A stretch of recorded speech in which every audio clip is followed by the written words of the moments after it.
Hai băieți, bună dimineața! Că aici cu mama soacră. De am venit și ne-am expresat votul. Azi, 15 noiembrie 2020. Că aici la secția de votare din Setúbal. Și am vrut să vă arăt și drapelul înăuntru. Aici într-un centru multicultural din Setúbal.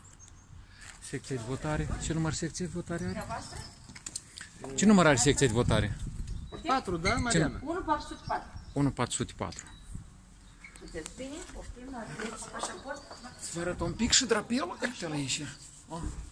Secția de votare. Și pe Facebook, da? Noi de-am votat. Hai, vă spunem la toți cele bune. Numai bine. Hai. O zi bună. Toate bune. Bună dimineața! Hai că tot mai vin băieți la votare. Bună dimineața, băieți. Hai. V-am spus toate bune la toți.